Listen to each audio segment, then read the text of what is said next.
కానీ దాన్ని short out చేయడం అనేది ఇంకా జగన్మోహన్ రెడ్డి గారి చేతిలో చేస్తారు. అందులో అవకాశాలు మాక్సిమం ఇచ్చాడు. ఏదో కార్పొరేషన్లనేనో అదనేనో ఇదని మాక్సిమం ఇచ్చాడు. పార్టీ నమ్ముకుంటే ఇస్తాడు. మెయిన్ అతను కుల సమీకరణాలు లెక్కేస్తున్నాడండి. ఆ కులాలకు ఫిట్ కానోడి యువతలకు వెళ్ళిపోవడం బెటర్. అంటే జగన్మోహన్ రెడ్డి గారు ముఖ్యమంత్రిగా ఉండగా ఆయన హయాంలో ఒక ఎమ్మెల్యే ఏళ్ల తరబడి ఎమ్మెల్యేగానో మంత్రిగానో కొనసాగాలంటే అది ఇంకా సాధ్యం అవుదు అనేది ఈ టర్మ్తో తేలిపోద్దా? ఇదే కాదు, మీకు ఇప్పుడు రేపు తెలుగుదేశంలోనే అంతే అవుతుంది.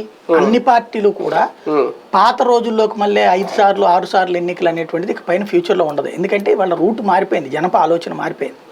మీకు దానికి సాక్ష్యం యనమల రామకృష్ణుడు ఇప్పటికీ big figure, Somireddy Chandramohan Reddy big figure. ఏమయ్యారు?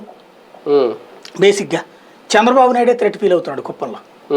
అంటే ఆలోచన మారుతోంది. ఇవాళ యూత్ పెద్ద ఆయనరా ఎమ్మెల్యేరా అనేవాడు ఎవడండి వాళ్ళు ఉండేది. ఇవాళ ఎమ్మెల్యేలంటే బలిసినోడు అయి ఉండాల, డబ్బులు సంపాదించుకునేవాడు అయి ఉండాలా, పంచిపెట్టేవాడు అయి ఉండాలా, దందాలు చేసేవాడు అయి ఉండాలి. అలాంటి వాటి మధ్యన ఎక్కడ ఫిట్ అవుతుంది వరకు?